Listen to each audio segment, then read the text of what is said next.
शिरसा देवं गौरीपुत्रं विनायकं भक्तावासं स्मरे नित्यम् आयुः कामार्थसिद्धये।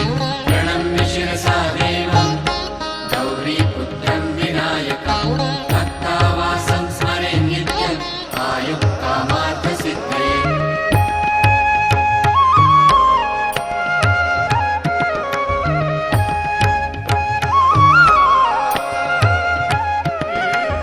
प्रथमं वक्रतुण्डं च एकदन्तं द्वितीयकं तृतीयं कृष्णपिङ्गाक्षं गजवक्त्रं चतुर्थकम्। प्रथमं वक्रतुण्डं च एकदन्तं द्वितीयकं तृतीयं कृष्णपिङ्गाक्षं गजवक्त्रं चतुर्थकम्।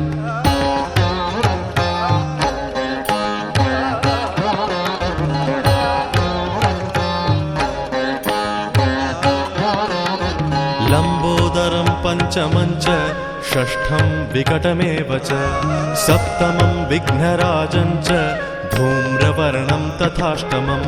लम्बोदरं पञ्चमं च षष्ठं विकटमेव च सप्तमं विघ्नराजं च धूम्रवर्णं तथाष्टमम्।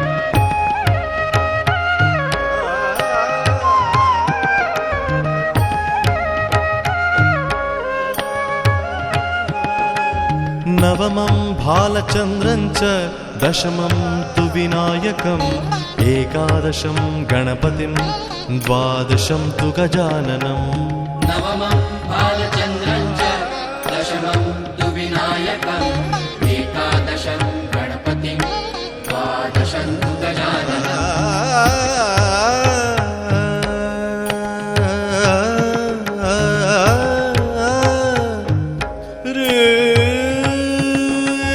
द्वादशैतानि नामानि त्रिसन्ध्यं यः पठेन्नरः न च विघ्नभयं तस्य सर्वसिद्धिकरं परम्।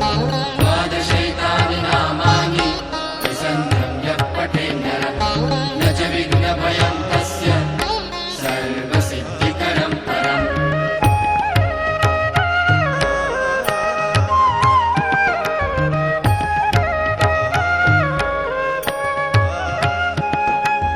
विद्यार्थी लभते विद्यां धनार्थी लभते धनं पुत्रार्थी लभते पुत्रान् मोक्षार्थी लभते गतिम्।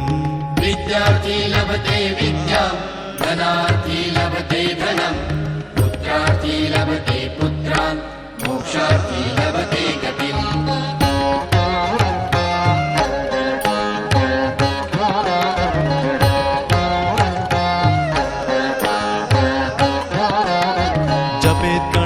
स्तोत्रं षड्भिर्मासैः फलं लभेत् संवत्सरेण सिद्धिं च लभते नात्र संशयः।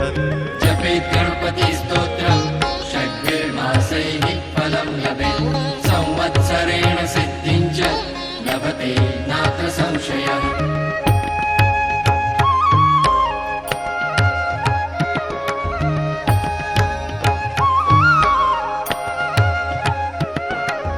अष्टभ्यो ब्राह्मणेभ्यश्च लिखित्वा यः समर्पयेत् तस्य विद्या भवेत् सर्वा गणेशस्य प्रसादतः।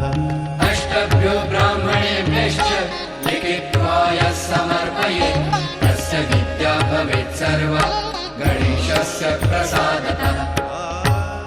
इति श्रीनारदपुराणे संकष्टनाशनं गणेशस्तोत्रं सम्पूर्णम्।